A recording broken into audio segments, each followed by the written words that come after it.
Durga YouTube ചാനലിലേക്ക് എല്ലാവർക്കും സ്വാഗതം. ഇന്ന് പറയാൻ പോകുന്ന വിഷയം നിങ്ങൾ തമ്പനയിൽ കണ്ടിട്ടുണ്ടാകും. ഒരു വിവാഹം വേർപിരിഞ്ഞ രണ്ട് ദമ്പതികൾ, അതായത് നക്ഷത്രപ്പൊരുത്തവും പാപസ്വാമിയും ദേശാസന്ധിപ്പൊരുത്തവും ഒക്കെ നോക്കി വിവാഹം കഴിച്ച് വേർപിരിഞ്ഞ രണ്ട് ദമ്പതികളുടെ വീണ്ടും ഒരു ഗ്രഹനില വിശകലനമായിട്ടാണ് ദുർഗ യൂട്യൂബ് ചാനൽ വന്നിരിക്കുന്നത്. അപ്പോൾ കൂടുതലായിട്ട് നിങ്ങളെ വേറെ കാര്യങ്ങളൊന്നും പറയാനില്ല. കാരണം വീഡിയോ നീണ്ടു പോകാണ്ടിരിക്കാൻ വളരെ ശ്രമിക്കുകയാണ്. പിന്നെ അനാവശ്യ രീതിയിലുള്ള ടോപ്പിക്ക് ഇട്ടിട്ട് നിങ്ങളെ ബോറടിപ്പിക്കുന്നില്ല. അപ്പോൾ ഇഷ്ടപ്പെട്ടു കഴിഞ്ഞാൽ ഈ വീഡിയോ കണ്ടു കഴിഞ്ഞാൽ നിങ്ങൾ ലൈക്ക് ചെയ്യാൻ മറക്കരുത്. കണ്ടതിന് ശേഷം കമൻറ്റ് ചെയ്യുക, സബ്സ്ക്രൈബ് ചെയ്യുക പുതിയ ആൾക്കാരാണെങ്കിൽ. അപ്പോൾ തീർച്ചയായിട്ടും നമുക്ക് ഇന്നത്തെ വീഡിയോസിലേക്ക് കിടക്കാം. അതായത് രണ്ട് ദമ്പതികൾ എന്തുകൊണ്ട് പിരിഞ്ഞു, കാരണം 10ൽ 8 പൊരുത്തം ഉള്ള ദമ്പതികൾ എന്തുകൊണ്ട് പിരിഞ്ഞു എന്നുള്ള സൂചന നമുക്ക് ഒന്ന് ഗ്രഹനില സ്കാൻ ചെയ്ത് നോക്കാം. 21/4/1996 2:20 PM രോഹിണി നക്ഷത്രത്തിൽ ജനിച്ച പുരുഷ ഗ്രഹനിലയാണ്. 28/5/1998 4:20 PM ജനിച്ച സ്ത്രീ തിരുവാതിര നക്ഷത്രത്തിൽ ജനിച്ച സ്ത്രീ ഗ്രഹനിലയാണ്. അപ്പോൾ പുരുഷൻ്റെ ഗ്രഹനില എന്ന് പറയുന്നത് നമുക്ക് നോക്കാം. ലഗ്നം വന്നിരിക്കുന്നത് ചിങ്ങമാണ്. 2ൽ സർപ്പൻ, 5ൽ ഗുരു, കുജൻ മാന്തി ശീകി 8ൽ, രവി ബുധൻ 9ൽ, ചന്ദ്രൻ ശുക്രൻ 10ൽ. സ്ത്രീ ജാതകത്തിൽ ലഗ്നം വന്നിരിക്കുന്നത് തുലാമാണ്. 6ാം ഭാവത്തിൽ ഗുരു ഉണ്ട്. 7ൽ ശുക്രൻ ബുധൻ ശനി, രവി കുജൻ 8, ചന്ദ്രൻ 9. ഇതാണ് സ്ത്രീ ഗ്രഹനിലയിലെ കാലാവസ്ഥ എന്ന് പറയണത്.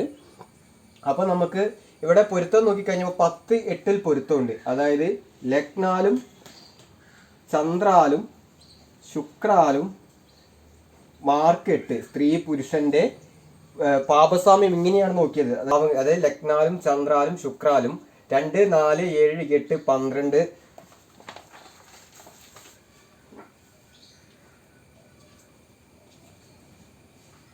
ഈ രാശികൾക്ക് നിൽക്കുന്ന രാശികൾക്ക്, അതായത് ലഗ്നാലും ചന്ദ്രാലും ശുക്രാലും പുരുഷ ജാതകത്തിലും സ്ത്രീ ജാതകത്തിലും 2, 4, 7, 8, 12 ഭാവങ്ങളിൽ മാർക്ക് ഇട്ടിട്ട് 10ൽ 8 പൊരുത്തം ഉള്ള ഒരു ഗ്രഹനില ആണ് ഈ പറയുന്ന തിരുവാതിരയും രോഹിണി നക്ഷത്രം. ഈ രണ്ടു പേർക്കും ദിനപ്പൊരുത്തമുണ്ട്, ഉത്തമമാണ്. ഗണപ്പൊരുത്തം ഉത്തമമാണ്. സ്ത്രീ ദീർഘപ്പൊരുത്തം ഉത്തമമാണ്. യോനിപ്പൊരുത്തം മധ്യമമാണ്. വേദദോഷം ഉത്തമമാണ്. രഞ്ജു ഉത്തമമാണ്. രാശാധിപൊരുത്തവും ഉത്തമമാണ്. വശ്യപ്പൊരുത്തവും ഉത്തമമാണ്. അപ്പോൾ അങ്ങനെ 10, 8 പൊരുത്തമുള്ള അത്യാവശ്യം ഏകദേശം 80%, അതായത് 10ൽ 8 പൊരുത്തം ഏകദേശം 90% വിവാഹത്തിന് അനുയോജ്യമായ ഒരു ഗ്രഹനില ആണ് ഈ ജ്യോതിഷികൾ കൂട്ടി യോജിപ്പിച്ച് എന്നുള്ളതാണ്. അപ്പോൾ എന്തുകൊണ്ട് ഇവർ വേർപിരിഞ്ഞു എന്നുള്ളത് വേറൊരു വസ്തുതയാണ്. കാരണം ഒരു കേരളത്തിലെ അറിയപ്പെടുന്ന ഒരു ഡോക്ടറേറ്റ് എടുത്ത ഒരു ജ്യോതിഷി കേരളത്തിലെ നമ്പർ 1 നോക്കിയ ഒരു ഗ്രഹനിലയാണ്. കാരണം ഏകദേശം ഒരു 6-7 വർഷം ഒന്നിച്ച് മാക്സിമം ജീവിച്ചിരിക്കുകയും ഒന്നിച്ച്, അതായത് ഒരു 2-3 വർഷം മാത്രമേ ഇവർ ഒന്നിച്ച് ജീവിച്ചിട്ടുള്ളൂ, സന്താനമില്ല. അതേപോലെ തന്നെ ഇവർ വേർപിരിഞ്ഞിട്ട് ഇത്രയും ഏകദേശം 2-3 വർഷം ആയിട്ടുള്ളൂ. എന്തുകൊണ്ടാണെന്നുള്ളത് നമുക്ക് ഈ പാപസ്വാമിക്ക് നോക്കിക്കഴിഞ്ഞപ്പോൾ 10ൽ 8 പൊരുത്തമുണ്ട്. അപ്പോൾ എന്തുകൊണ്ട് അവർ വേർപിരിയാൻ കാരണം എന്നുള്ളത് നമുക്ക് ഗ്രഹനില ഒന്ന് സ്കാൻ ചെയ്ത് നോക്കാം. ഇവിടെ നമുക്ക് ആദ്യം ലഗ്നത്തിന് ബലമുണ്ടോ നോക്കാം. നോക്കൂ, ലഗ്നാധിപൻ നമ്മൾ ആദ്യം ഒരു ഗ്രഹനില എടുക്കുമ്പോൾ ഞാൻ എല്ലാ വീഡിയോയിലും പറയുന്നതാണ്, ആദ്യം നമ്മൾ ഒരു കാര്യം നോക്കുമ്പോൾ ലഗ്നം ഏത് രാശിയിലാണ് നിൽക്കുന്നത് നോക്കണം. പുരുഷ ജാതകത്തിൽ ലഗ്നം വന്നിരിക്കുന്നത് ചിങ്ങമാണ്. ലഗ്നാധിപൻ ഉച്ചക്ഷേത്ര ബലവാനായിട്ട് 9ാം ഭാവത്തിൽ 11ഉം 2ഉം ഭാവാധിപനുമായ ബുധനുമായിട്ട് യോഗം ചെയ്ത് നിൽക്കുന്നുണ്ട്. അപ്പം ഒരു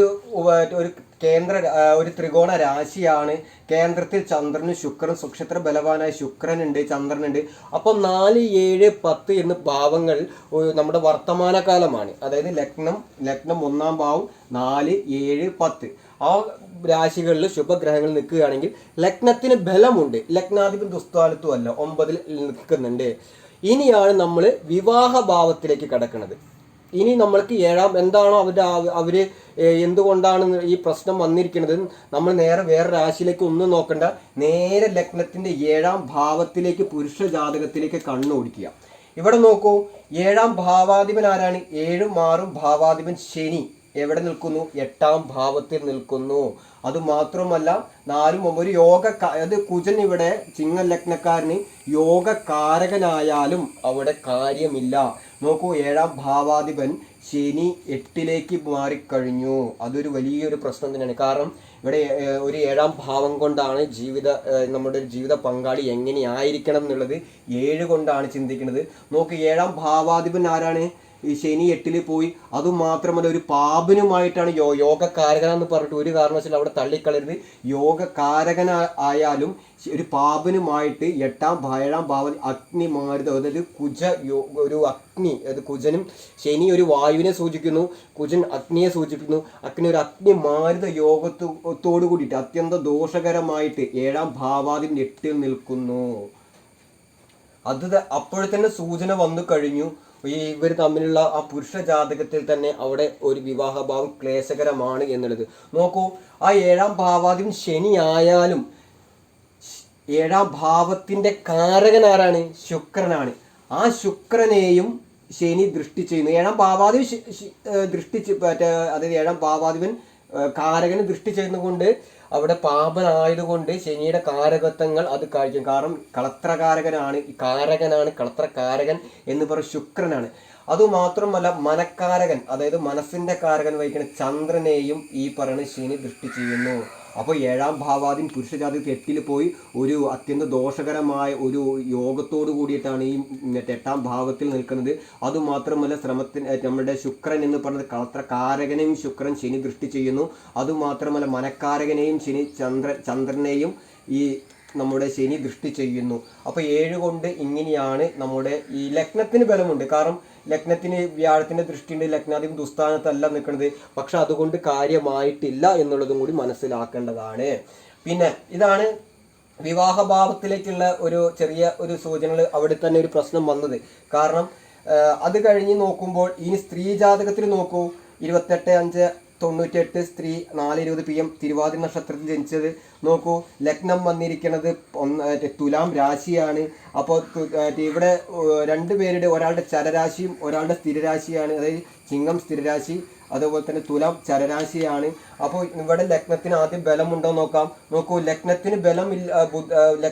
ലഗ്നാധിപൻ തന്നെ ശുക്രൻ 7ാം ഭാവത്തിൽ നിന്നുകൊണ്ട് ലഗ്നത്തിലേക്ക് ദൃഷ്ടി ചെയ്യുന്നു. അപ്പോൾ ലഗ്നത്തിലേക്ക് ബലമുണ്ട് എന്ന് പറഞ്ഞത് മാത്രമല്ല, വേറൊരു പ്രശ്നം എന്ന് പറയുന്നത്, ലഗ്നാധിപൻ ആധിപത്യമുള്ള രാശിയിൽ നിന്ന് 7ലേക്ക് പോയി കഴിഞ്ഞാൽ ലഗ്നാധിപന് ബലക്കുറവുണ്ട്.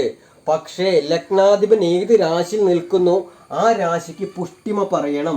അപ്പോൾ 7ാം ഭാവത്തിൽ നിന്നുകൊണ്ട് ലഗ്നത്തിലേക്ക് അതായത് ശുക്രൻ എന്ന് പറയുന്നത് ഈ എന്താ പറയുക, ഒരു ലഗ്നാധിപനുമാണ്. 7ലായതുകൊണ്ട് ലഗ്നത്തിലേക്ക് ദൃഷ്ടിയുണ്ട്, ബുധന്റെ ദൃഷ്ടിയുണ്ട്, ശനിയുടെ ദൃഷ്ടിയുണ്ട്. അവിടെ പാപനായാലും ദൃഷ്ടി കാര്യങ്ങളുണ്ട്. അപ്പം ഒരു കേന്ദ്ര സ്ഥാനത്ത് 3 ഗ്രഹങ്ങൾ ഉള്ളത് കൊണ്ട് ആ ലഗ്നത്തിന് ബലമുണ്ട്, ബലക്കുറവ് പറയാൻ പറ്റത്തില്ല എന്നുള്ളതും കൂടിയാണ്. അതുമാത്രമല്ല,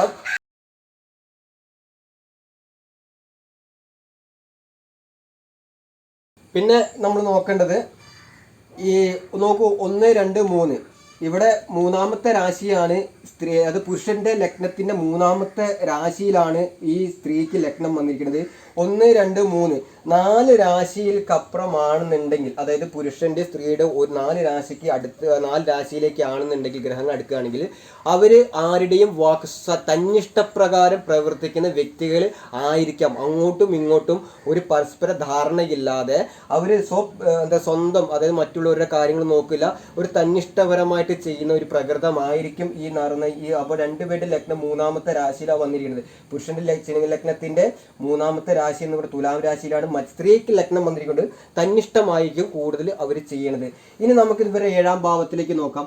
7ാം ഭാവം നോക്കൂ, 7ാം ഭാവാധിപൻ ശുക്രൻ, ഇവിടെ തുലാം രാശിയുടെ 7 എന്ന് പറയുന്നത് മേടൻ രാശിയാണ്. അതായത് 7ാം ഭാവം മേടമാണ്. 7ാം ഭാവാധിപൻ എവിടെ പോയി നോക്കൂ, 7ാം ഭാവാധിപൻ 8ലേക്ക് പോയി. അവിടെയും ഒരു പാപനുമായിട്ട് യോഗം ചെയ്യുന്നു. പുരുഷ ജാതകത്തിൽ നോക്കൂ, 7-ാം ഭാവാധിപൻ 8-ൽ, 2 പേരുടെയും 7-ാം ഭാവാധിപൻ 8-ലേക്ക് പോയി കഴിഞ്ഞു. അത് വളരെ ക്ലേശകരമാണ്. എന്തുകൊണ്ട്? ഈ പൊരുത്തം 10-ൽ 8 പൊരുത്തം നോക്കിക്കഴിഞ്ഞാൽ അതിൽ ചന്ദ്രാലും ശുക്രാലും ലഗ്നാലും 2, 4, 7, 8, 12 ഒരു മാർക്ക് ഇട്ടിട്ട് അതായത് പാപസാമ്യം നോക്കിയപ്പോൾ എന്തുകൊണ്ട് 7-ാം ഭാവത്തിലുള്ള ഗ്രഹങ്ങൾ ഇവർ പരിഗണിച്ചില്ല എന്ന്? കാരണം എല്ലാവർക്കും ഓരോ മാർക്ക് കൊടുത്തത് കൊണ്ട് കാര്യമായിട്ടില്ല. മനസ്സിലാക്കും നിങ്ങൾ. അല്ലാതെ ഈ നമ്മുടെ ഒരു ജാതക വിശകലനം എന്ന് പറയുന്നത് 2 പേരുടെ ജാതക വിശകലനമാണ്. അല്ലാണ്ട് ചന്ദ്രാലും ശുക്രാലും ഈ പറഞ്ഞ 2, 4, 8, 12 ഭാവങ്ങൾക്ക് മാർക്ക് ഇട്ടിട്ട് ഇവിടെ 7-ൽ ശനി നിൽക്കുകയാണ്. ആ ശനിക്ക് ഒരു മാർക്ക് കൊടുത്തുകൊണ്ട് കാര്യമായിട്ടില്ല. ശനി പാപനാണ്. അതുമാത്രമല്ല നീചനാണ് ശനി. 7-ാം ഭാവത്തിൽ നീചനാണ് ശനി. 2 പേരുടെ 7-ാം ഭാവാധികം ശനി 8-ൽ പോയി, ഇവിടെ 7-ാം ഭാവത്തിൽ 8-ലേക്ക് പോയി. അവിടെ തന്നെ 2 പേർക്കും അതുമാത്രം ശനി ഒരു വേർപെടുത്തലിൻ്റെ ഒരു ആളും കൂടിയാണ് എന്നുള്ളതും കൂടിയാണ്. അതായത് ഒരു ബന്ധം, അതായത് നമ്മുടെ ഒരു പുറകോട്ട് വലിക്കേണ്ട ഒരാളും കൂടിയാണ് ശനി എന്നുള്ളതും കൂടി ഇവിടെ മാർക്ക് ഇട്ട് കഴിഞ്ഞപ്പോൾ എന്തുകൊണ്ട് ഈ അശാസ്ത്രീയമായിട്ട് ഞാൻ പറഞ്ഞേ ജ്യോതിഷം എന്നുള്ളത് ഞാൻ പറഞ്ഞത് ഡോക്ടറേറ്റ് പഠിച്ചത് കൊണ്ടോ അല്ലെങ്കിൽ ഉന്നത പണ്ഡിതന്മാരുടെ ആയതുകൊണ്ടോ കാര്യമായിട്ടല്ല. ഗ്രഹനില വിശകലനം ചെയ്യാൻ പഠിക്കണം. അല്ലാതെ വെറുതെ ഏത് ഗ്രഹനില കിട്ടിക്കഴിഞ്ഞാലും ഈ ഒരു പഞ്ചാംഗം ഉണ്ടെങ്കിൽ ഏതൊരാൾക്കും ഇത് പറഞ്ഞാൽ പഞ്ചാംഗത്തിൽ അവസാന പേജുകൾ കൊടുത്തിട്ടുണ്ട്. ഗണപ്പൊരുത്തം, വശ്യപ്പൊരുത്തം, മഹേന്ദ്രപ്പൊരുത്തം, യോനിപ്പൊരുത്തം വേണ്ടി അത് നോക്കിയിട്ട് അല്ലെങ്കിൽ അത് പഠിച്ചെടുത്തിട്ട് ഈ ലഗ്നാലും ചന്ദ്രാലും ശുക്രാലും മാർക്ക് ഇട്ട് കഴിഞ്ഞപ്പോൾ എന്തുകൊണ്ട് ഇവിടെ ഈ രാശി 2 ചിന്തിച്ചില്ല? എത്ര ദയനീയമാണ്. ഒരു എന്താ പറയുക, ഒരു ഉത്തമമായ ഞാൻ പറഞ്ഞ ഒരു ജ്യോതിഷ ഡോക്ടർ, അത് കേരളത്തിൽ നമ്പർ 1 ജ്യോതിഷ ഡോക്ടർ നോക്കിക്കൊടുത്ത ഗ്രഹനിലയാണ്. അങ്ങനെ വന്നു കഴിഞ്ഞപ്പോൾ എനിക്ക് കിട്ടിയ ഒരു ഗ്രഹനില കണ്ടു കഴിഞ്ഞപ്പോൾ എനിക്ക് വളരെ ദയനീയമായിട്ട് തോന്നി. ഇങ്ങനെ അശാസ്ത്രീയമായിട്ട് എന്തിനാണ് ജനങ്ങളെ പടുകുഴിയിലേക്ക് വീണ്ടും ഈ എന്താ പറയുക, ഒരു വിവാഹം എന്ന് പറയുന്നത് ഒരു കല്യാണം കഴിച്ചിട്ട് ഇന്ന് ഒരു മാസം 6 മാസം ഒന്നിച്ച് ജീവിക്കണതല്ല, മരണം വരെയും ജീവിത ദുഃഖങ്ങളെല്ലാം മരണം വരെയും ഒന്നിച്ച് ജീവിച്ച് അത് പുത്രധന പുത്രാദികളോട് ജീവിക്കാനുള്ളതാണ്. പക്ഷെ ഇവിടെ നോക്കൂ, വളരെ ക്ലേശകരമായിട്ട് വളരെ ദുരിതമായിട്ട് നോക്കി കൊടുത്തിട്ട് അവർ ഈ 2 വർഷം 3 വർഷം ഏകദേശം 3 വർഷത്തിനുള്ളിൽ പിരിഞ്ഞ വ്യക്തികളാണ്. വളരെ ദയനീയമായ ഒരു അവസ്ഥയാണ്. ഇങ്ങനെയും എന്തിനാണ് ഞാൻ പറഞ്ഞേ ജ്യോതിഷം എന്നുള്ളത് എന്താ പറയുക 10, 40 വർഷം 50 വർഷം ജ്യോതിഷം പഠിച്ചത് കൊണ്ട് കാര്യമായിട്ടില്ല എന്ന് കൂടി പറയുന്നത്. കാരണം ഇതൊക്കെ ശാസ്ത്ര ബോധത്തോടു കൂടിയിട്ടാണ് ഞാൻ പറഞ്ഞത്. അല്ലാണ്ട് ഞാൻ എന്തെങ്കിലും ഒരു ഗ്രഹനില ഇട്ടിട്ട് നിങ്ങളുടെ വായി തോന്നിയതല്ല പറയുന്നത്. ഇനി നിങ്ങൾക്ക് മനസ്സിലാക്കാൻ വേണ്ടിയിട്ടാണ് വീണ്ടും വീണ്ടും ഞാൻ ഇതേപോലത്തെ ഗ്രഹനില എടുക്കുന്നത്. കാരണം ഇനിയും വിവാഹം കഴിക്കാൻ പോകുന്ന ആൾക്കാർ പടുകുഴിയിലേക്ക് പോകാണ്ടിരിക്കാൻ വേണ്ടിയിട്ട് പോകണം. കാരണം ഇതേപോലെ ആൾക്കാരടുത്ത് പോകുമ്പോൾ നിങ്ങൾ ഈ ലഗ്നാലും ചന്ദ്രാലും ശുക്രനും ഈ 2, 4, 7, 8, 12 മാർക്ക് ഇടുമ്പോൾ 7-ാം ഭാവം കൊണ്ട് ദോഷം വന്നിട്ടുണ്ടോ നോക്കിയിട്ടില്ലാരും. ഈ പുരുഷ ജാതകത്തിൽ നോക്കണ്ടേ? ഇവിടെ വെറുതെ എന്തെങ്കിലും കാണിച്ചിട്ട് വിവാഹം കഴിച്ചാൽ മതിയോ? നിങ്ങൾക്ക് ജീവിതകാലം വരെ ഒന്നിച്ച് ജീവിക്കണ്ടേ? അതിൻ്റെ അശാസ്ത്രീയമായിട്ട് ഇപ്പോൾ ഈ ഗ്രഹനില കാണുന്നത്. ഇനിയെങ്കിലും നിങ്ങൾ മനസ്സിലാക്കുക. അപ്പോൾ ഞാൻ നോക്കൂ, ഇവിടെ ലഗ്നത്തിന് ബലമുണ്ട്, മനസ്സിലായി. 7 കൊണ്ട് വിവാഹം ചെയ്യണം. 7-ാം ഭാവാധിപൻ 8-ൽ പോയി ഒരു പാവനുമായിട്ട് യോഗം ചെയ്ത് നിൽക്കണു. അതുമാത്രമല്ല പുരുഷ ജാതകത്തിലും 7-ാം ഭാവാധിപൻ 8-ൽ പോയിട്ട് ഒരു പാവനുമായിട്ട് യോഗം ചെയ്ത് നിൽക്കണു. അത് നോക്കൂ, ഇവിടെയും 7-ാം ഭാവാധിപൻ കാരകനെ ഇവിടെ ശനി ദൃഷ്ടി ചെയ്യുന്നു, ഇവിടെയും ശനി യോഗം ചെയ്യുന്നു. ശനി ശുക്ര യോഗം. അതുമാത്രമല്ല ശനി ബുധ യോഗം. ശനി നീചനായി നിൽക്കുന്ന 7-ാം ഭാവത്തിൽ. അത് എന്താ വെച്ചാൽ ഈ ശനി ബുധൻ യോഗം എന്ന് പറയുന്നത് മായാപ്പടു, അതായത് ക്ഷമയില്ലാത്തവൻ. അതുമാത്രമല്ല ഈ ശനി ശുക്രൻ ബന്ധപ്പെടുമ്പോൾ അവിടെയും കാരകനാണ് 7-ാം ഭാവത്തിന്. ആ കാരകന് ശനി ദർശനം. ഇവിടെ മനക്കാരകൻ, മനസ്സിന്റെ സ്വസ്ഥതയുടെ കാരകൻ, മനസ്വസ്ഥത നമുക്ക് തരുന്ന ഒരാളുണ്ട്, അത് ചന്ദ്രനാണ്. ഇവിടെയും വന്നപ്പോൾ ചന്ദ്രൻ നിൽക്കുന്ന രാശി 3-ലേക്ക് ചന്ദ്രനെ ദൃഷ്ടി ചെയ്യുന്നു. പുരുഷ ജാതകത്തിൽ നോക്കൂ, ശനി ചന്ദ്രനെയും ദൃഷ്ടി ചെയ്യുന്നു. 2 പേർക്കും മനസ്സുകൊണ്ട് 2 പേർക്കും അടുക്കാൻ പറ്റിയിട്ടില്ല എന്നുള്ളതാണ്. കലഹമാണ്. കാരണം 7 ശുക്രൻ ലഗ്നാധിപനായാലും ശുക്രൻ 7 കലഹപ്രിയൻ. അവിടെ കലഹം വന്നു കഴിഞ്ഞു. അപ്പോൾ അത് അവർ കല്യാണം കഴിച്ച് ഒരു 6 മാസം കഴിഞ്ഞപ്പോൾ തന്നെ ചെറിയ ചെറിയ പ്രശ്നങ്ങൾ വന്നു തുടങ്ങി. അപ്പോൾ അവിടെ വന്നു കഴിഞ്ഞപ്പോൾ എന്തുകൊണ്ട് ഈ അശാസ്ത്രീയമായിട്ടുള്ള ഗ്രഹനില വിശകലനം ചെയ്ത് എന്നുള്ളത്. പക്ഷെ രണ്ടുപേർക്ക് നല്ല ജോലിക്കാരാണ്. കാരണം ഒരാളുടെ കർമ്മഭാവം പുഷ്ടിമയുള്ളതാണ്, ചന്ദ്രനും ശുക്രനും 10ൽ നിൽക്കുകയാണ്. അത് കാരണം ഈ ശുക്രൻ എന്ന് പറയുന്ന സ്വക്ഷേത്ര ബലവാനായിട്ട് നിൽക്കുന്നത് 12ാം ഭാവാധിപനായാലും ചന്ദ്രൻ ശുക്രനാണ് 10ാം ഭാവത്തിൽ നിൽക്കുമ്പോൾ ചന്ദ്രശുക്രൻ ആണ്. ഒരു 2 ത്രൈണതയുണ്ട്. അത് നമ്മുടെ ഈ ടീച്ചിങ് മേഖലയും അതേപോലെ മറ്റ് ബിസിനസ് മേഖലയും ഒക്കെ നല്ലൊരു മേഖലയിലൊക്കെ പ്രവർത്തിക്കുന്ന ഒരാളാണ്. കാരണം കർമാധിപൻ തന്നെയാണ്, കർമ്മഭാവത്തിലേക്ക് ദൃഷ്ടി ചെയ്യുന്നുണ്ട്, കാരകൻ ചെയ്യുന്ന ദൃഷ്ടിയുണ്ട്. അപ്പോൾ 10ാം ഭാവത്തിൽ പുരുഷജാതകത്തിലൊക്കെ പരിപൂർണ ബലമുണ്ട്, വേറെ ബുദ്ധിമുട്ടോ കാര്യങ്ങളൊന്നുമില്ല. ഇവിടെ ലഗ്നത്തിന്റെ 10 എന്ന് പറയുന്നത് നമ്മുടെ കർക്കിടകമാണ്. 10ാം ഭാവം ചന്ദ്രൻ 9ാം ഭാവത്തിലുണ്ട്. ആ 10ലേക്ക് മറ്റേ നമ്മുടെ വേറെ ഗ്രഹങ്ങളുടെ ബന്ധങ്ങളോ വേറെ ദൃഷ്ടിയോ കാര്യങ്ങളോ നിൽക്കുന്ന രാശിയിൽ വ്യാഴത്തിന്റെ ദൃഷ്ടിയുണ്ട്. വ്യാഴം 10ഉമായിട്ട് ബന്ധപ്പെടുമ്പോൾ നിയമം വൈദ്യം മേഖലയിലൊക്കെ സൂചനകൾ തരാനാണ്. അപ്പോൾ ആ 2 പേരുടെ കർമ്മഭാവമൊക്കെ നല്ല പുഷ്ടിമ ഉള്ളതാണ്. പക്ഷേ എത്ര നമ്മളെ എന്താ പറയാ ജോലി ഉണ്ടായിട്ടോ പണം ഉണ്ടായിട്ടോ ഒരു കാര്യമില്ല. നമുക്ക് വിവാഹഭാവം പോയില്ലേ, ദാമ്പത്യത്തിന് പരാജയപ്പെട്ടില്ലേ. നോക്കൂ, ഇവിടെ അത് മാത്രമല്ല 2 പേർക്കും അങ്ങോട്ടും ഇങ്ങോട്ടേക്ക് ഒരു ബന്ധം വന്നിട്ടില്ല. കാരണം മനക്കാരെ സ്വസ്ഥതയില്ല, ജീവിതത്തിൽ ഇന്നവരെ സ്വസ്ഥതയില്ല. വാക്ക് തർക്കങ്ങൾ വരികയാണ്, വാക്ക് തർക്കങ്ങൾ വരിക, പ്രശ്നങ്ങൾ വരിക, ഒരു ഐക്യക്കുറവ്, സമാധാനമില്ലായ്മ പ്രശ്നങ്ങൾ വന്ന് കാരണം ഈ 2 പേരുടെ 7ാം ഭാവാദി 8ലേക്ക് മാറിക്കഴിഞ്ഞു. ശുക്രനും ശനിയുമായിട്ട് 7ലേക്ക് ലഗ്നാധിപനാന്ന് പറഞ്ഞിട്ട് കാര്യമില്ല. ലഗ്നാധിപനാണ് ശനി ലഗ്നാധിപനുമായിട്ട് നീചനാണ് ശനി 7ല്. അതുമാത്രമല്ല ഈ ശനി ബുധ യോഗം ഒരു മായാപ്പടു, അതായത് ഒരു സ്വന്തം കാര്യത്തിന് ഒരു വ്യക്തി എടുത്തുചാട്ടുള്ള തീരുമാനങ്ങൾ എടുക്കുക, വഴക്കുണ്ടാക്കുക. ഈ ബുധന് ഈ 7ാം ഭാവം നല്ലതാണെങ്കിൽ ആ രാശി പന്തിയല്ല. കാരണം അതും മോശമാണ് പറയണത്. ഇവിടെ വ്യാഴം ഇവിടെയും ഇവിടെ ഇതൊരു എന്താ പറയുക നല്ലൊരു ഉദ്യോഗസ്ഥന്റെ ഇതാണ്. കാരണം നോക്കൂ, 6ാം ഭാവത്തിൽ സ്വക്ഷേത്ര ബലവാനായിട്ട് വ്യാഴം നിൽക്കുന്നു, കർമ്മഭാവത്തിലേക്ക് ഒരു വൈദ്യ മേഖല. അപ്പോൾ ഈ സ്ത്രീ ഒരു ഹോസ്പിറ്റൽ സംബന്ധമായിട്ട് ഒരു ജോലി ചെയ്യുന്ന ഒരാളും കൂടിയാണ്. കാരണം ഒരു ഓപ്പറേഷൻ തിയേറ്റർ സംബന്ധമായിട്ട് ജോലിയാണ്. കാരണം വ്യാഴം എന്ന് പറയുന്നത് 6ാം ഭാവാധിപനും 3ാം ഭാവാധിപനും അപ്പോൾ 6, 7, 6, 8, 12 എന്ന് പറയുന്നത് മരണം, ദുഃഖം, വേർപാട്, വ്യയമാണ്. അപ്പോൾ അതിനനുബന്ധിച്ചിട്ടുള്ള ജോലിയായിരിക്കും ഇവർക്ക് കിട്ടിയിരിക്കുന്നത്. അത് തന്നെയാണ് അവർക്ക് കിട്ടിയിരിക്കുന്നത്. കർമ്മഭാവത്തിലേക്ക് വ്യാഴത്തിന്റെ ദൃഷ്ടിയുണ്ട്. അപ്പം ഇവിടെയും നോക്ക് 7ാം ഭാവാദി 8ൽ പോയി രവിയുമായിട്ട് യോഗം ചെയ്യുന്നു. അങ്ങനെ 2 പേരുടെ 7ാം ഭാവത്തിലേക്ക് ദോഷം വന്നു എന്നുള്ളത് വളരെയധികം ക്ലേശകരമായിട്ടുള്ളതും കൂടി പറയാനുള്ളത്. പിന്നെ എന്ന് പറയുന്നത് ഈ ചിങ്ങൽ ലഗ്നക്കാരൻ പുരുഷൻ എന്ന് പറയുന്നത് ഈ ചിങ്ങൽ ലഗ്നക്കാരൻ പൊതുവായിട്ട് പോകാറുണ്ട്. എന്ത് കാര്യത്തിൽ ഷാർപ്പ്നെസ് ആയിരിക്കും. ഒരു എന്താ പറയുക ഒരു ചെറിയൊരു കണിക പോലും അവർ ഒരു വിട്ട് കൊടുക്കത്തില്ല എന്തിനും. കാരണം പുരുഷൻ ഇവിടെ ഒത്തിരി ദേഷ്യം കൂടുതൽ കാര്യങ്ങളൊക്കെ ഉണ്ടായിരുന്നു. തുലാ ലഗ്നക്കാരന് പരിപൂർണ്ണ സ്ത്രീഗ്രഹമാണ്. ഒരാൾ വിട്ടുകൊടുക്കുമ്പോൾ ഒരാൾ വിട്ടുകൊടുക്കുന്നില്ല. കാരണം ആ ലഗ്നത്തിന്റെ സ്വഭാവം അയാൾ അധികാരത്തിന്റെ സ്വഭാവം അവിടെ കാണിച്ചിരിക്കണോ എന്നുള്ളതും കൂടിയാണ്. അപ്പൊ ഇത്രയും അവിടെ പക്ഷെ സിംഗൽ ലഗ്നം ആയതുകൊണ്ട് നിങ്ങൾ അങ്ങനെ വിചാരിക്കരുത്. പക്ഷെ 7ാം ഭാവം നിങ്ങൾ ശ്രദ്ധിച്ചിട്ടുണ്ടാകും. അപ്പോൾ ഇതാണ് ഈ വിവാഹ സംബന്ധമായിട്ട് വളരെ ക്ലേശകരമായിട്ട് ഒരു കേരളത്തിൽ നമ്പർ 1 ആയിട്ടുള്ള ഒരു ജ്യോതിഷി നോക്കിക്കൊടുത്ത് ഒരു 3 വർഷം അധികം ജീവിച്ചിട്ടില്ല എന്നുള്ളൊരു വസ്തുതയാണ് പറഞ്ഞത്. കാരണം 10 നിങ്ങൾ നോക്കും 10 പൊരുത്തമുണ്ട്. ഗ്രഹനിലയാണ് ഈ രണ്ടും. എന്നിട്ടും എന്തുകൊണ്ട് വേർപെട്ട് ഞാൻ പറഞ്ഞേ നിങ്ങൾ ഒരു കാരണവശാലും നക്ഷത്ര പൊരുത്തത്തിന്റെ പുറകെ പോകരുത്. ദാമ്പത്യം പരാജയപ്പെടും. 2 പേരുടെ ഗ്രഹനില അടിസ്ഥാനമായിട്ട് നോക്കുക. പിന്നെ നമുക്കിവിടെ രണരണി ഭാവം ഘടനാപൊരുത്തമുണ്ടോ നോക്കാം. ലഗ്നത്തിന്റെ 7ാം ഭാവാധിപൻ എന്ന് പറയുന്നത് ശനിയാണ്. ആ ശനി നിൽക്കുന്ന രാശിയിലോ അയാളുടെ ഉച്ചരാശി ഇവിടെയോ മറ്റേയാൾക്ക് ലഗ്നമോ ചന്ദ്രനോ വരണം. ഇവിടെ രണരണി ഭാവത്തിൽ നോക്കുമ്പോൾ അവിടെ വന്നിട്ടുണ്ട്. അതായത് ലഗ്നാധിപന്റെ 7ാം ഭാവാധിപന്റെ ഉച്ചരാശിയിൽ മറ്റേയാൾക്ക് ലഗ്നം വന്നു. ഒരു ചേർച്ച ഉണ്ടെങ്കിലും 7ാം ഭാവം പോയി കിടക്കുകയല്ലേ.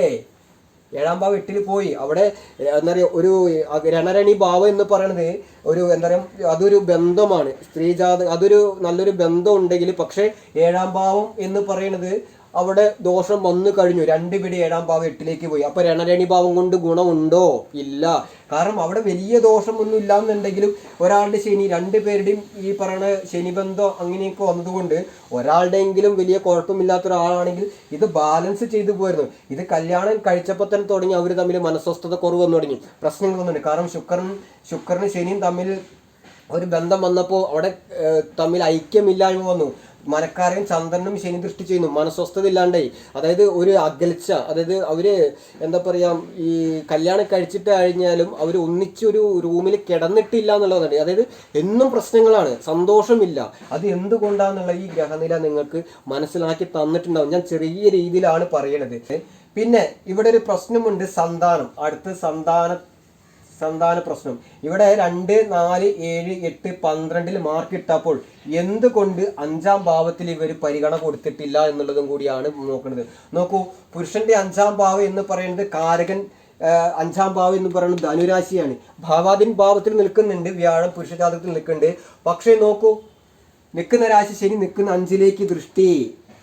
അതായത് ശനി നിൽക്കുന്ന രാശിയിൽ നിന്ന് ശനിക്ക് 10ലേക്ക് ദൃഷ്ടി. അപ്പോൾ ലഗ്നാൽ 5 എന്ന് പറയുന്നത് ശനിയുടെ 10ആണ്.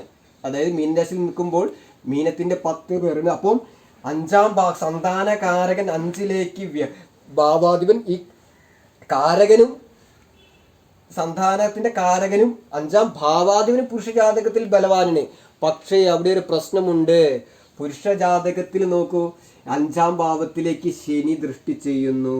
അവിടെ സന്താനത്തിന് പ്രശ്നമുണ്ട്. സന്താനം 3 വർഷമായിട്ടും അവരെത്ര പ്രശ്നങ്ങൾ ഉണ്ടെങ്കിലും അവർക്ക് സന്താനമില്ല. കാരണം സന്താനത്തിന് ദോഷം വന്നു. കാരണം അവിടെ ശ്രമത്തിന്റെ കാര്യം, അതായത് നമ്മുടെ ശ്രമം എന്ന് പറയുന്നത് ബീജത്തിന്റെ അല്ലെങ്കിൽ ശുക്ലത്തിന്റെ കാരകൻ ശുക്രനാണ്. ആ ശുക്രൻ ദൃഷ്ടി ചെയ്യുമ്പോൾ ആ നമ്മളെ ബ്ലഡിന്റെ കാരകത്വം ചന്ദ്രനുണ്ട്. ആ ചന്ദ്രൻ, അതായത് പുരുഷ ജാതകത്തിൽ നമ്മൾക്ക്, അതായത് സന്താനം നോക്കുമ്പോൾ ശുക്രനെയും രവിയെയും ചന്ദ്രനെയും നോക്കും. രവിയെയും ശുക്രനെയും വ്യാഴത്തെയും നോക്കും. അതായത് ശുക്രൻ ശ്രമത്തിന്റെ കാര്യം, ഞാൻ പറഞ്ഞ ബീജത്തിന്റെയും ശുക്ലത്തിന്റെയും കാര്യം, അതിൽ അണുക്കളുടെ കാര്യം ശുക്രനുണ്ട്. രവി സംരക്ഷണം കൊടുക്കുന്ന ഒരാളാണ്. ഇതിനെല്ലാം സംരക്ഷണം കൊടുക്കുന്ന ആളാണ് രവി. ഈ ഗുരു എന്ന് പറഞ്ഞ സന്താന കാരകനാണ്. അപ്പോൾ അവിടെ അങ്ങനെ ഒരു പുരുഷ ജാതകത്തിൽ നോക്കുമ്പോൾ, ആ ശുക്രനെ ശനി ദൃഷ്ടി ചെയ്യുന്നു. നോക്കൂ, അവിടെ ബലവാനായാലും ശനിയുടെ ദൃഷ്ടി വന്നു. അവിടെ ആ മറ്റേ ബീജത്തിന് അണുക്കൾ ഉണ്ടായിരുന്നു. കാരണം വെച്ചാൽ അത് മാത്രമല്ല, അവര് ഇങ്ങനെ സൂചന നോക്കി കഴിഞ്ഞപ്പോൾ അവർ കലഹങ്ങളൊക്കെ ഉണ്ടായി കഴിഞ്ഞപ്പോൾ അവർ വീട്ടുകാരൊക്കെ ഈ വീട്ടുകാർ തമ്മിൽ കുറച്ച് മധ്യസ്ഥനൊക്കെ പറഞ്ഞ് വീണ്ടും കൂട്ടി യോജിപ്പിച്ചു.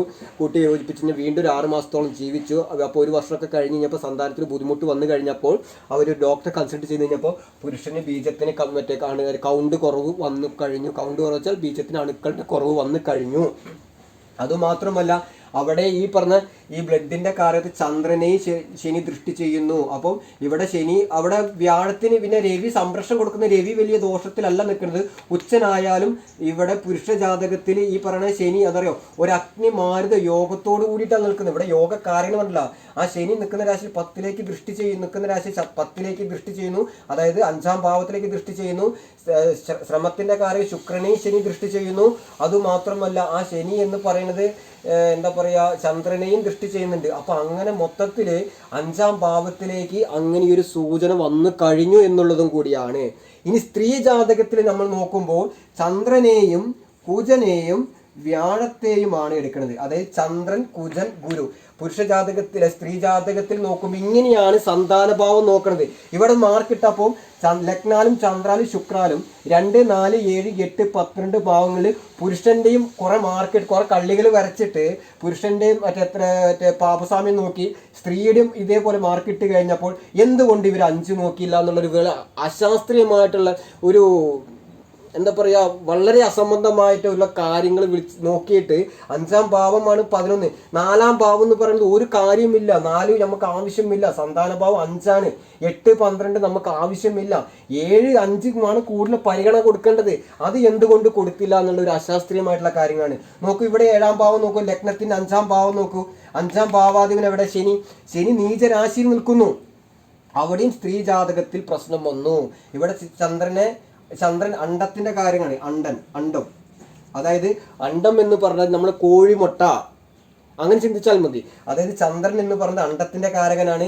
കുജൻ എന്ന് പറയുന്നത് ഗർഭപാത്രത്തിൽ എന്താ പറയുക, അതിന് സംരക്ഷണം കൊടുത്ത് അതിന് ചുറ്റും അതിന് ആ സംരക്ഷണം കൊടുക്കുക, അല്ലെങ്കിൽ അതിനെ സംബന്ധമായിട്ട് അണ്ടത്തിന് അതിന് സംരക്ഷണം കൊടുക്കുക, ഗർഭപാത്ര സംബന്ധമായിട്ട്. അതായത് ഈ നമ്മുടെ പിത്തകാരകനാക്കി അതിനെ നമ്മുടെ ഈ അണ്ടത്തിന് സംരക്ഷണം കൊടുക്കുക. ഗർഭപാത്ര സംബന്ധമായിട്ട് ഈ കുജന് കാരകത്വം ഉണ്ട്.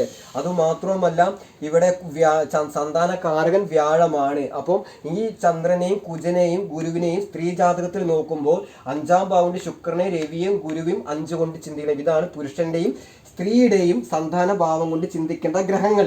എന്തുകൊണ്ട് അത് നോക്കിയില്ല എന്നുള്ളത് ഇപ്പൊ നിങ്ങൾക്ക് മനസ്സിലായിട്ടുണ്ടാവുന്നു. ഇവിടെ നോക്കൂ, 5ാം ഭാവാധിനാരി ശനിയാണ്. ശനി 7ാം ഭാവത്തിൽ നീചാവസ്ഥയിൽ നിൽക്കുന്നു. അവിടെയും ശനി നീചനായി പോയി. അതുമാത്രമല്ല ശ്രമത്തിന്റെ കാരകൻ അവിടെയും സ്ത്രീക്ക് ഓവുലേഷ സംബന്ധമായിട്ടുള്ള പ്രശ്നങ്ങൾ അവിടെയും സ്ത്രീക്ക് വന്നിട്ടുണ്ടായിരുന്നു. അപ്പോൾ അവിടെയും ശുക്രനും ശനിയുമായിട്ട് 7ാം ഭാവത്തിൽ ലഗ്നാധിപനായാലും പറഞ്ഞിട്ട് കാര്യമില്ല. ശുക്രൻ 7ാം ഭാവാധിപൻ എന്ന് പറഞ്ഞ ശനി നീചനാണ്. ശ്രമത്തിന്റെ കാര്യം നമ്മുടെ യോഗം ചെയ്ത് നിൽക്കുന്നു. അവിടെ അണ്ടത്തിനെ സൂചിപ്പിക്കുന്ന ഒരാള് ചന്ദ്രനാണ്. ആ ചന്ദ്രൻ നോക്കൂ, നേരെ ശനിയിൽ ദൃഷ്ടി ചെയ്യുന്നു. അവിടെയും അവരെ ഗർഭപാത്രപത്രമായിട്ട് സംബന്ധം വന്നു, പ്രശ്നങ്ങൾ ഉണ്ടായിട്ടുണ്ട്. അതുകൊണ്ടാണ് ഞാൻ പറഞ്ഞത്. അല്ലാണ്ട് എന്തെങ്കിലും ഞാൻ ഇവിടെ വന്നിട്ട് നിങ്ങളുടെ മുമ്പിൽ ഒരു ഗ്രഹനിലിട്ട് വ്യൂസ് കൂട്ടാൻ വേണ്ടിയിട്ടല്ല ഇതിന് വന്നിരിക്കുന്നത്.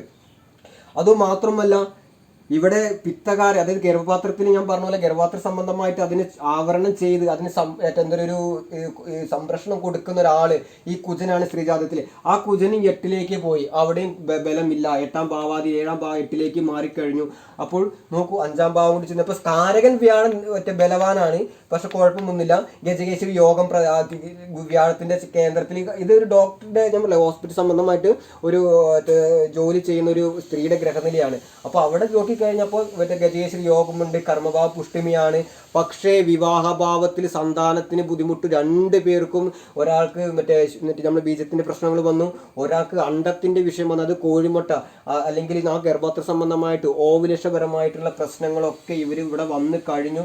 കാരണം വെച്ചാൽ അവർക്ക് ഇനി ഇപ്പോൾ അവർ എന്താ പറയുക, അവരും വിവാഹമോചനം കഴിഞ്ഞ ആൾക്കാരാണ് കേട്ടോ, അതും കൂടി പറയായിരുന്നു. അപ്പോൾ അവർ എന്നെ സമീപിച്ചു കഴിഞ്ഞപ്പോൾ ഇങ്ങനെ ഒരു പ്രശ്നം ഉണ്ടായിട്ടുണ്ട്. അപ്പോൾ ഞങ്ങളത് പിന്നെ ഞങ്ങൾ കുറേയൊക്കെ ഒത്തുതീർപ്പാക്കിപ്പോയി.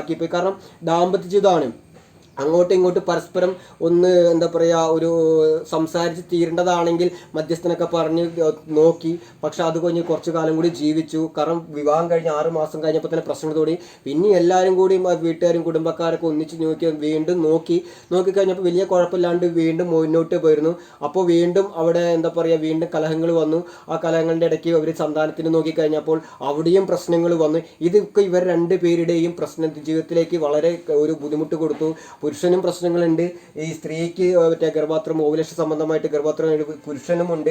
അപ്പോൾ അങ്ങനെയൊക്കെ വന്നു കഴിഞ്ഞപ്പോൾ പിന്നീട് ഈ സന്താനം കൂടിയും ഇല്ലാത്ത വന്നു കഴിഞ്ഞപ്പോൾ വീണ്ടും പ്രശ്നങ്ങളൊക്കെ കൂടി വന്നു. അവർ ഡൈവോഴ്സിലേക്ക് ആവേണ്ട ഒരു അവസ്ഥ വന്നു. ഇപ്പോൾ 2 പേരും 2 വീട്ടിലാണ്, അല്ലെങ്കിൽ ഡൈവോഴ്സ് കഴിഞ്ഞ് അവർ എന്താ പറയുക വേർപെട്ട ഒരവസ്ഥയിൽ നിൽക്കുകയാണ്. ഇത് കള്ളൊന്നും പറയുന്നില്ല, കാരണം എന്നെ സമീപിച്ച് കഴിഞ്ഞപ്പോൾ ഒരു കിട്ടിയ ഗ്രഹനിലയാണ്. കാരണം നിങ്ങൾ നോക്കൂ, 2, 4, 7 ഈ 4ാം ഭാവം കൊണ്ട് എന്തിന് മാർക്ക് ഇടണം അത് നിങ്ങൾ മനസ്സിലാക്ക്. വിവാഹം ചിന്തിക്കുമ്പോൾ 7ാം ഭാവം മാത്രം പോരെ, 8 എന്തിനാണ്, 12 എന്തിനാണ്? അപ്പൊ എല്ലാം ഓക്കെ സമ്മതിച്ചു. എന്തുകൊണ്ട് 5ാം ഭാവത്തിന് പരിഗണന കൊടുത്തില്ല, മാർക്ക് ഇട്ടില്ല? ഇവിടെ എന്തുകൊണ്ട് 5ാം ഭാവം കൊണ്ട് ചിന്തിച്ചിട്ടില്ല?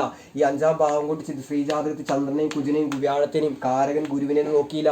എന്തുകൊണ്ട് പുരുഷന്റെ ശുക്രനെയും രവിയെയും വ്യാഴത്തിനും നോക്കിയില്ല എന്നുള്ളത് അശാസ്ത്രീയമായിട്ടുള്ള ഒരു ഗ്രഹനില വിശകലനമാണ് ഇതിൽ. 2 പേർക്ക് ജോലി പണം ഉണ്ടായിട്ട് എന്ത് കാര്യം?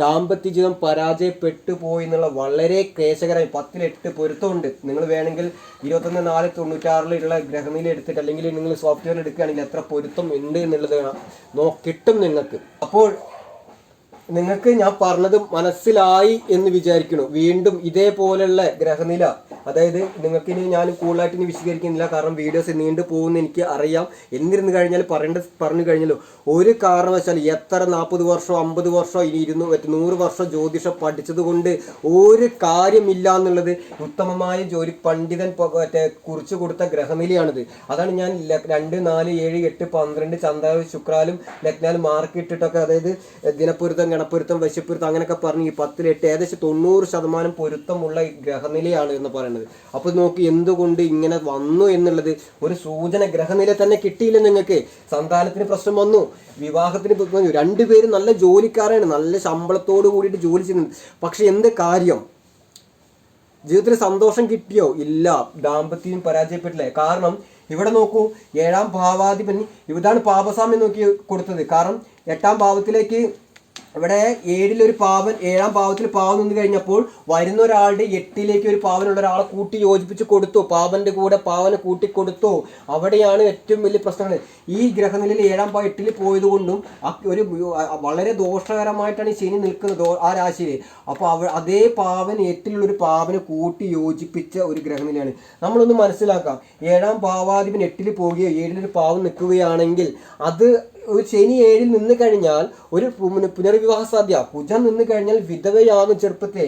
രവി നിന്ന് കഴിഞ്ഞാൽ ഭർത്താവിനാൽ അല്ലെങ്കിൽ ഭാര്യയാൽ ഉപേക്ഷിക്കപ്പെടും എന്നാണ് പറയുന്നത്. അപ്പോൾ ഒരാളുടെ 7ാം ഭാവത്തിൽ പാപം വന്നു കഴിഞ്ഞാൽ അതിന് ദോഷം വന്നു. വരുന്ന ഒരാളുടെ ഗ്രഹനില 7ൽ വന്നു കഴിഞ്ഞാലോ അവിടെ ദോഷം തന്നെയല്ലേ? നിങ്ങളൊന്ന് ചിന്തിച്ചു നോക്കൂ. നമ്മൾ ഒരു വീട്ടിൽ നിങ്ങൾ ഭാര്യയും ഭർത്താവുമാണ്. നിങ്ങൾ രണ്ട് പേരും ഒരേ തുല്യമായിട്ട് പ്രശ്നങ്ങൾ, അതായത് എന്നും കച്ചറയും ഒച്ചപ്പാടും ബഹളം, ഒരാൾ കത്തിയെടുക്കുമ്പോൾ ഒരാൾ കോടാലി എടുക്കുന്ന സ്വഭാവമാണെങ്കിൽ നിങ്ങൾക്ക് ജീവിതം എങ്ങനെ മുന്നോട്ട് പോകും? ആ സമയത്ത് ഭർത്താവ് ഇത്തിരി സൗമ്യനാണെങ്കിലും അല്ലെങ്കിൽ ഭാര്യ ഇത്തിരി ദേഷ്യക്കാരും ഭർത്താവ് എന്ത് കേട്ട് കഴിഞ്ഞാലും അതൊരു വലിയ കുഴപ്പം ഇല്ലാത്ത രീതിയിൽ മുന്നോട്ട് പോകുന്ന ഒരാളാണെന്നെങ്കിൽ ആ ജീവിതം ബാലൻസ് ചെയ്ത് പോകും. 2 കൈ കൊട്ടിയാലേ സൗണ്ട് ഉണ്ടാവുള്ളൂ, ഒരു കൈ കൊട്ടിയാൽ സൗണ്ട് ഉണ്ടാവില്ല.